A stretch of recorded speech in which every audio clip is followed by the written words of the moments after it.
In June 1992, two brothers from Los Angeles took what should have been a simple weekend trip to a Mexican beach resort. But 90 minutes after being arrested for public drunkenness, 29-year-old Mario Amado was found dead in his jail cell. The police called it suicide, but the evidence told a very different story. This is the unsolved mystery of Mario Amado. It was June 6, 1992. Joe Amado, 49, and his younger brother Mario, 29, left Los Angeles with their girlfriends heading to Rosarito Beach, Mexico, a popular seaside resort just 35 miles south of San Diego. Mario brought along his girlfriend, who we'll call Paula. Joe brought his girlfriend, Debbie Larson. They were staying at a condo owned by one of Paula's relatives. The group arrived just after 1 a.m. and immediately started celebrating. Tequila was flowing and everyone was in high spirits. But by 4 a.m., Joe and Debbie were tired and went to bed. At 7 a.m., they woke up to the sound of arguing. Mario and Paula were fighting. Mario told Joe he wanted to leave, that Paula was driving him crazy. But Joe told him to just go to sleep and cool off. Debbie was concerned. She knew Mario really liked Paula. For him to want to leave meant something serious was going on. But by late morning, the couple seemed to have worked things out. Mario appeared happy. He told Joe he was going to the bar. That was the last time Joe would see his brother alive. That afternoon, while Joe and Debbie took a romantic drive along the coast, Mario and Paula got into another heated argument. This time, she kicked him out of the condo. Minutes later, just before 4:30 p.m., police arrived. They'd received reports that Mario had struck Paula. Paula declined to press assault charges, but she did sign a complaint against him for being drunk and disorderly. Mario was arrested for public drunkenness and taken to the police station. He was placed in a holding cell. He was never formally charged with the crime. According to police, they just wanted to hold him until he sobered up and paid a fine. What happened in the next 90 minutes would spark an international investigation. When Joe and Debbie returned to the condo around 6:30 p.m., they found it empty. The key was missing from under the mat. A maid explained there had been problems earlier and that police had come. Joe crawled through a window to get inside. They noticed broken glass in the kitchen. Almost immediately, 4 police officers showed up, specifically asking for Paula by name. They seemed frantic, desperately searching for her. Something was wrong. When Paula finally returned to the condo, she acted as if nothing had happened. Joe and Debbie asked where Mario was. She said she didn't know. 2 hours later, a group of detectives arrived. They told Joe that Mario was dead. At first, Joe thought there had to be a mistake. This had to be a nightmare. But it wasn't. Joe went with the detectives to the police station. There, he was shown photographs of his brother lying on the concrete floor of a jail cell. His eyes were closed. He was only wearing pants. His sweater was missing. Joe asked what happened. The detective's explanation made no sense. They claimed that sometime after 5 p.m., Mario committed suicide. He allegedly tied one end of his sweater around his neck and the other end to a crossbar on the cell door, a bar that was only 3 feet off the ground. Joe was stunned. How could someone hang themselves from a bar just 3 feet high? The detective said Mario was very drunk and very heavy. Joe asked if anyone was there to stop Mario from killing himself.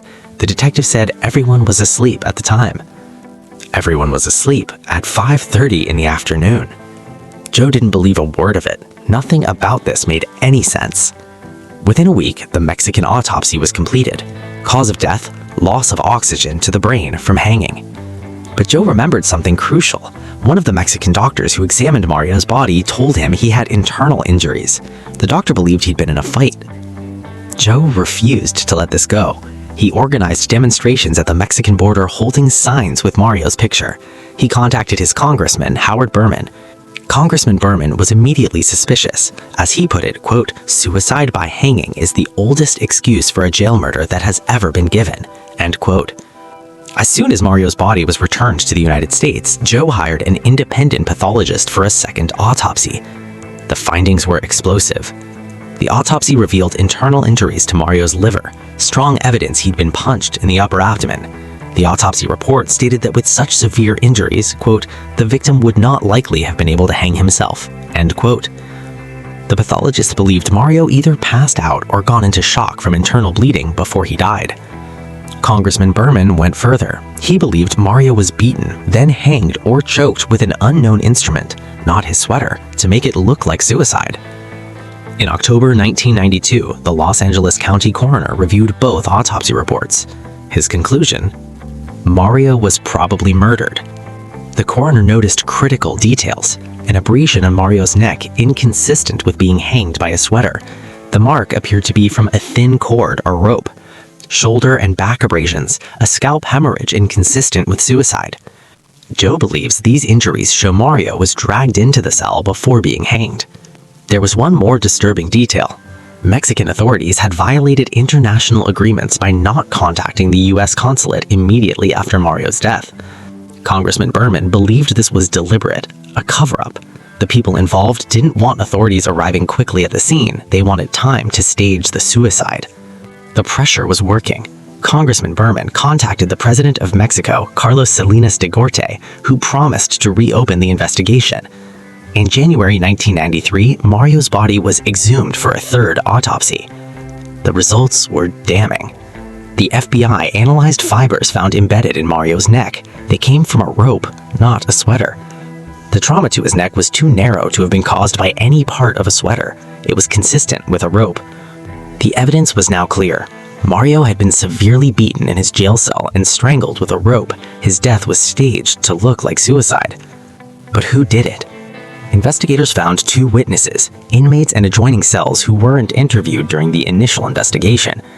One witness claims that Mario argued with and insulted a police officer named Jose Antonio Bordusco Flores, who was assigned to the jail.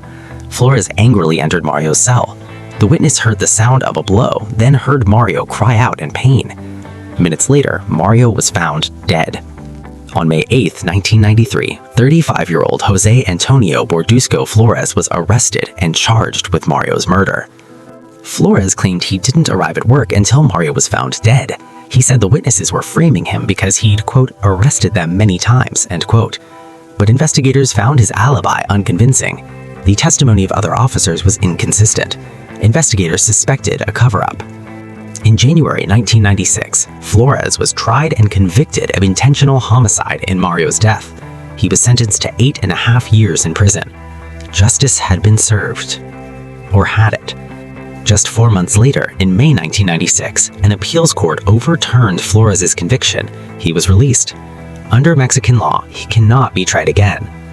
The court claimed the autopsy didn't rule out suicide, and even if murder occurred, they said Flores wasn't on duty when it happened. But here's what's strange. Other inmates testified they saw Mario being beaten by an officer in his cell. However, they said Flores was not the attacker. Today, Mario Amado's case remains unsolved. Joe Amado believes at least 2 officers were involved in his brother's murder. He believes there was a coordinated cover-up, that multiple people know the truth but have remained silent. The evidence tells us this much.